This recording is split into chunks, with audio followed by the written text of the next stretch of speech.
When I was student teaching, I realized that I couldn't possibly accommodate absolutely everybody all of the time. I could sit with and appreciate the smaller impacts that I could make without worrying about every single string pulling me in different directions.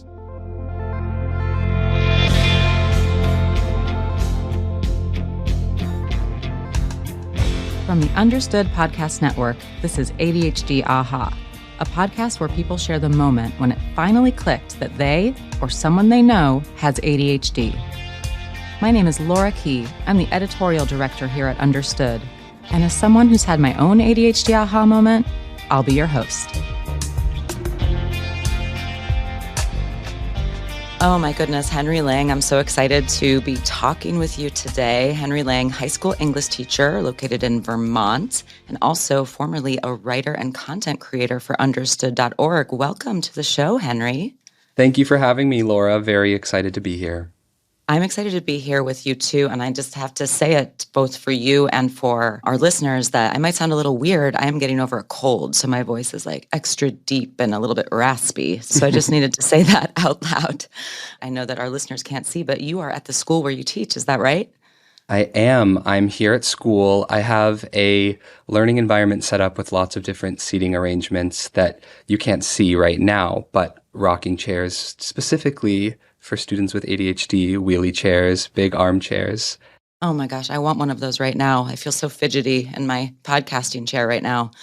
Could we start with, when were you diagnosed with ADHD? I was diagnosed with ADHD in 10th grade of high school after I had bounced around in different levels of classes and kept hearing, "You're not smart enough, this isn't the best fit for you, you're too disorganized, we're going to bump you down," and then feeling very stuck and in limbo and not like I was able to challenge myself in the courses I really wanted to invest in, like English language arts. And I think we had a teacher review meeting to determine if I was eligible in April of 10th grade. And then I was officially diagnosed with an implemented 504 plan in my junior year of high school. For those who don't know, can you explain what a 504 plan is? 504 plans are really helpful write-ups with the school's 504 coordinator, the different teachers on the student's team, the student and any caregivers or family members. They come up with a list of accommodations for that student to have equitable learning access as they relate to different elements that are impacted by conditions like ADHD, anxiety. They could be medical as well. So you were identified as needing those supports. Am I right that you were also clinically diagnosed by a pediatrician? Yes, after being referred from some school counselor. That's a cool example of school-doctor relationship, at least from where I'm sitting. Maybe you have a different experience. I was very grateful that I had teachers who were listening to my concerns and had been through this process before. But even coming from a family with lots of people who had ADHD, it was kind of shocking when we realized that I officially had it, just because I have always been, like a reader and very mellow in that sense. And we could get into that stigma today about what ADHD looks like. But teachers recognized how desperately I was trying to do my best work and thought that I might need to talk to a specialist about these problems. You started to talk about the symptoms that you were dealing with. Tell me more about those. I wanted so desperately to be an active listener who could cooperate with an activity, implement feedback from a teacher, a caregiver, or a mentor. I vividly recall playing middle school basketball and having a coach look me in the eye, walk me through a play that we needed to run, making the eye contact, nodding along, and just feeling this fog in my head, just kind of a wash in between what was expected of me and what I actually had to do in a collaborative setting to support the rest of my basketball team in that play.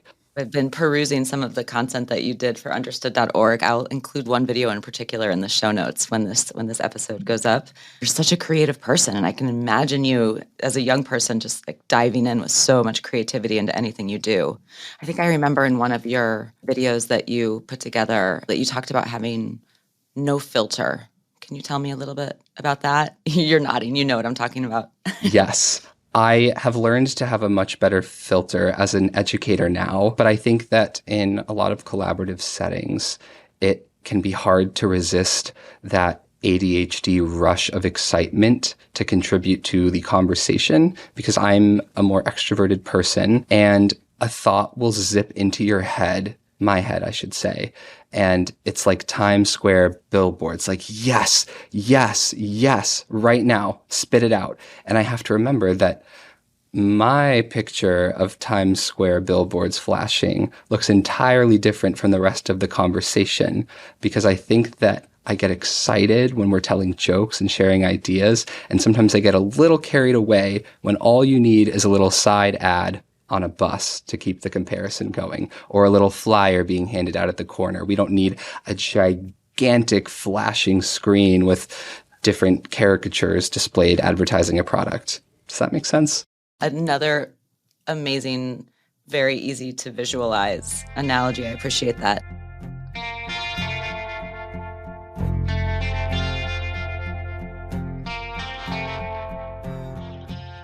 Another thing that you talked about in some of your content that I've noticed is you use the word dumb a lot. I want to dig into that. You've talked about dumb mistakes, how that doesn't make you dumb. So can we start with some examples of, you would say, like, you would make like a million dumb mistakes on something in school? I haven't thought about the word dumb specifically as it relates to my ADHD before. I think it has to do with the ways that I have internalized how others who don't have ADHD see people like me, because so often I will be caught up in a task and I am the one who's behind the rest of the group, or I am a million miles ahead of the group.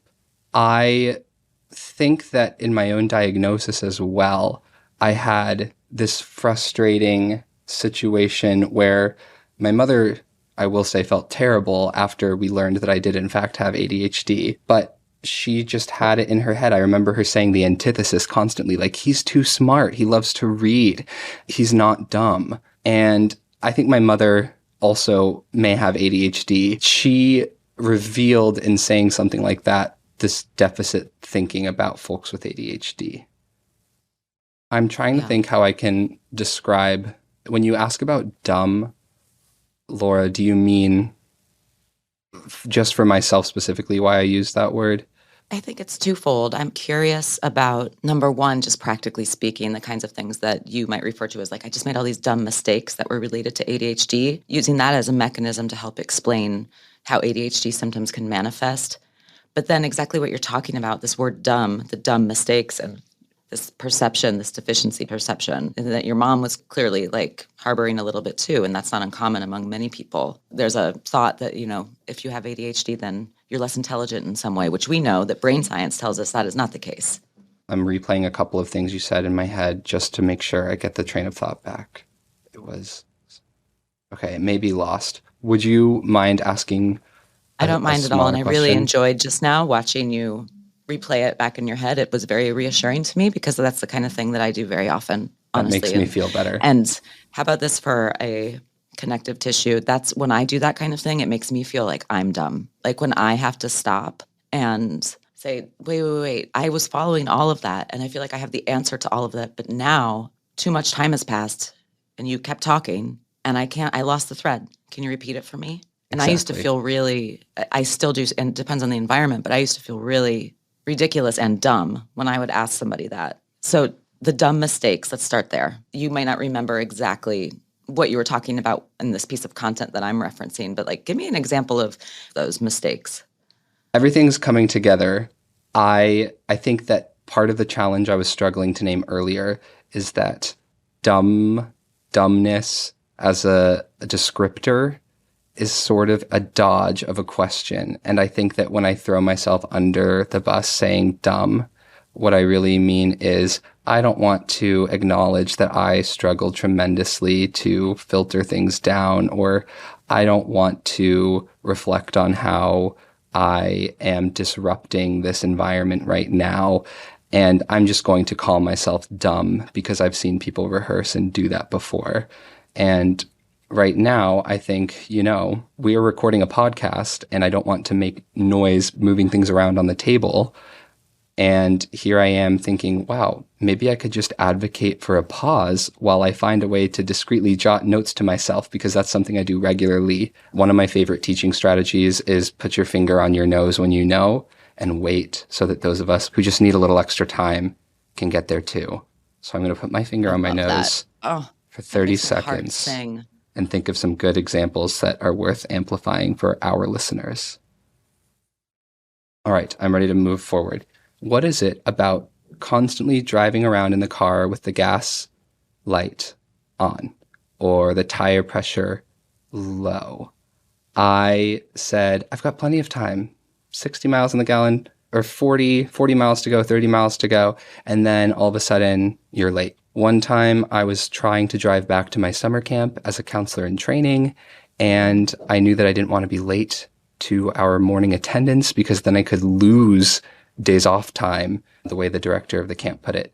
And I remember racing back on an empty tank, running out in the middle of no cell service Vermont, and having to leave the car and hike up and sheepishly knock on a neighbor's door and ask for help and to borrow the phone. So that's how I learned to keep my car filled up and not ignore the problem.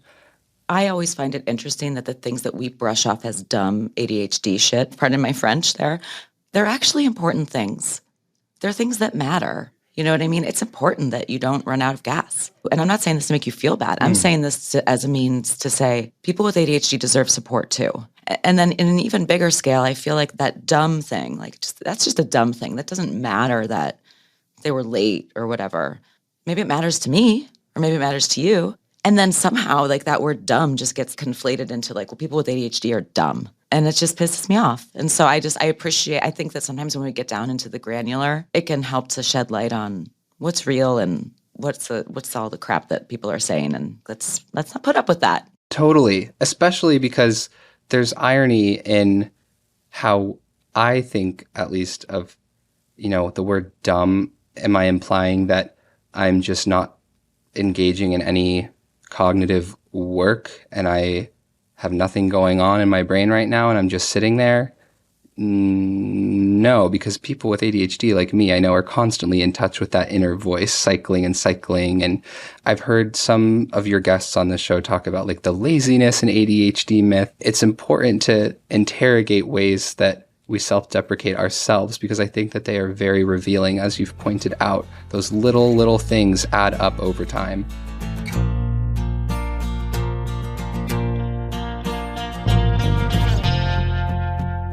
I would love to move into talking about the work that you did on your thesis, because this was part of your aha moment. So first, tell us, what were you writing your thesis on? I was writing my thesis on supporting students who have ADHD. SWADHD, I called it, because I was sick of typing students with ADHD over and over again. So I made my own acronym, SWADHD. And I was really interested in the timing, because I think I'm one of the few, call us lucky or unlucky, but I think that I'm equipped for a lifelong career in education, having been a student in 2020, then a student teacher 2020 to 2021, and then a full-time teacher 2021 to 2022. So as everything kind of went through its phases, I had a little bit of insight into all those critical roles. What a time to start your teaching career, Henry. Yes. And I think I had 14 students total who had ADHD. And then I was able to work really closely with around 8 of them and hear about their experience shifting to this form of blended learning. It was really difficult for me to manage as a teacher, to have 5 or 6 students in the room, 15 to 20 on Zoom, and facilitate an activity that would reach both of them.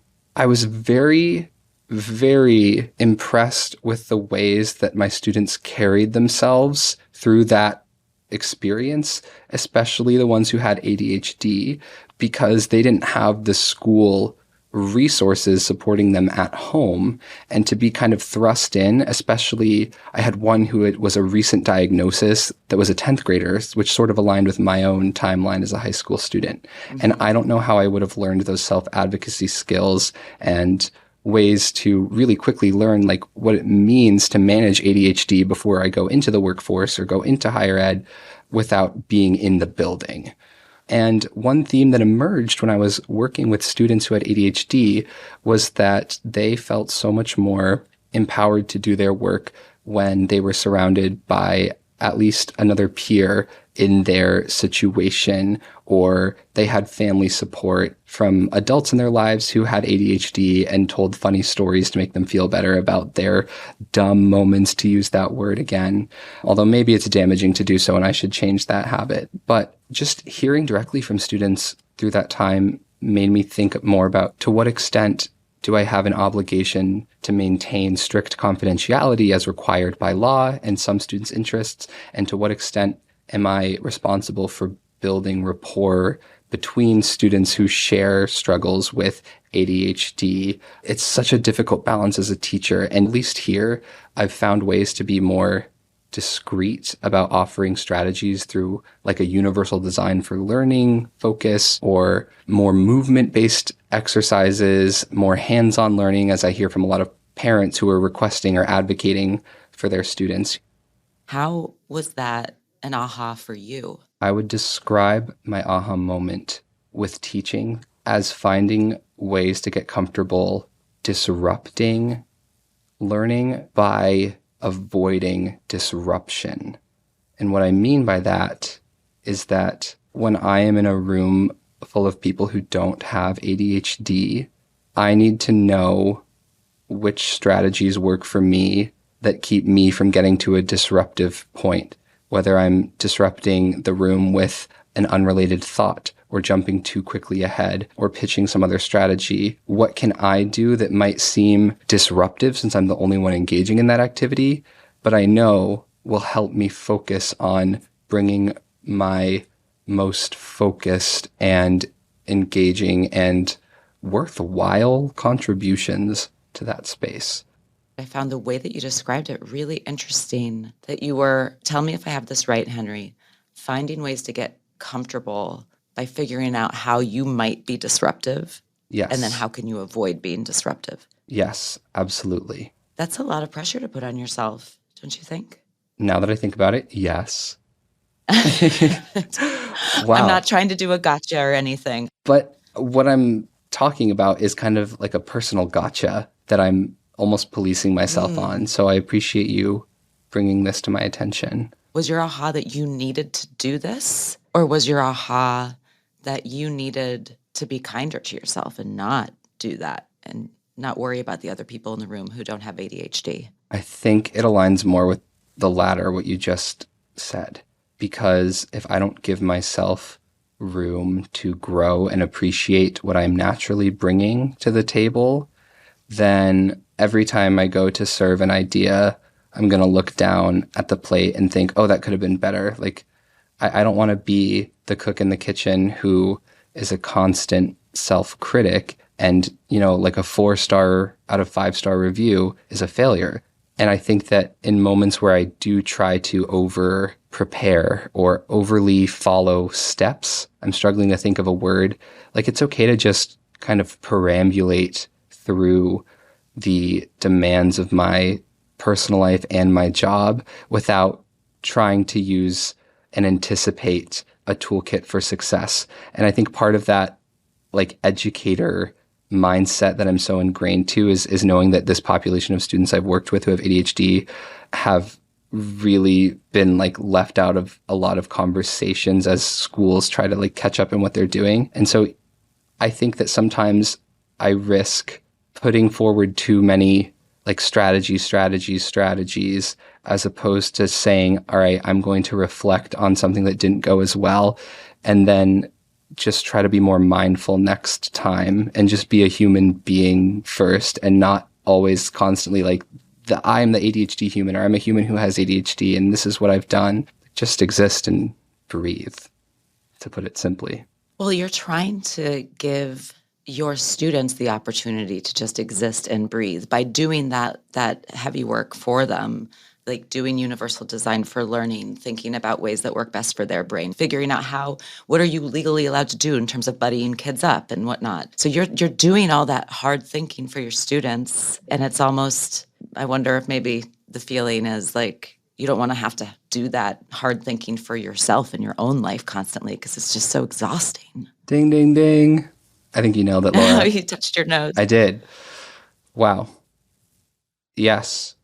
I actually have chills thinking about how, as a person with ADHD, and you're writing your thesis on and you're teaching kids with ADHD, I mean, just how both inspiring and cathartic, and again, like with big emotion comes big tiredness, that all must be, right? I mean, I don't doubt that you've had many ahas that have come out of that work. If I could offer one aha that has kept me going, it's to find the humor and the joy in the mistakes and oops and dumb moments that we have. I cannot tell you ding, ding, ding. How gratifying. Yes, it's just magical to share a story with someone that you've found, whether or not that's someone who has ADHD or not. I mean, preferably, like, it's great because people can kind of bounce off ideas. But hold on, let me get back on track. Joy, joy, joy, laughing. You're doing great. I love you on or off track, Henry. This is what I mean. Like you don't have to stay on track with me. Okay. I got you. Thank you for that freedom. I think that that's actually a great example of what seems like the pressure that maybe you put on yourself every day. Yes. Like you're accommodating for your students, but like you're trying to accommodate for the people around you for the fact that you have ADHD when it should be the other way around. Yes. Right? Yes. Exactly. One trope that folks with ADHD have: constantly forgetting, constantly losing a train of thought. There is nothing more refreshing or enjoyable than forgetting what you were talking about because you've taken a moment to hit pause and just say, hey, can I share something really funny with you real quick? And just like, okay, we have to end the meeting. Like that was a great way to end. I feel so happy and I want to be fulfilled. And you can take the work seriously without taking yourself too seriously. And I think that's what the aha moment is in part about for me.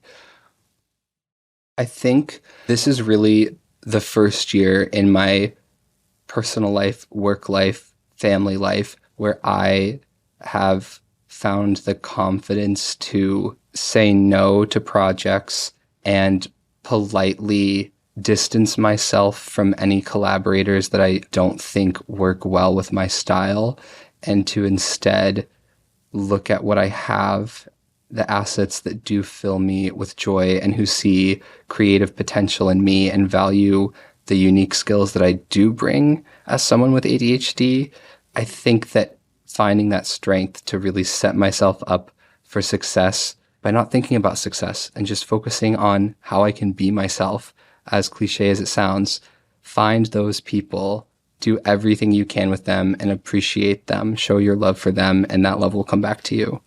That's so beautiful. Thank you for being here with me today and coping with my raspy voice. And it's been really cool to watch you as you take your pauses and jot some things down. We might edit around some of them for the show, but I want listeners to know that you've been doing that and that that's okay. And that it was kind of refreshing to have moments of silence throughout the interview because it gave me a moment to actually gather my thoughts too, which I never get. Thank you so much for having me with you, Laura. You were an excellent facilitator, and even though your voice was raspy, it helped me stay engaged because it was unique.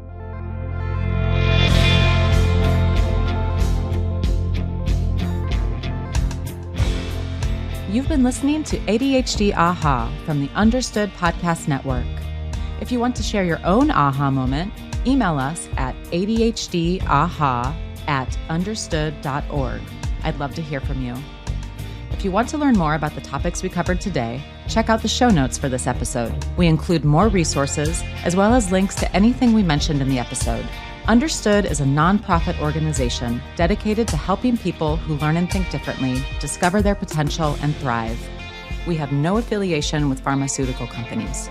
Learn more at understood.org/mission. ADHD Aha is produced by Jessamine Molly. Say hi, Jessamine. Hi, everyone. Brianna Berry is our production director. Our theme music was written by Justin D. Wright, who also mixes the show. For the Understood Podcast Network, Scott Koshira is our creative director. Seth Melnick is our executive producer. And I'm your host, Laura Key. Thanks so much for listening.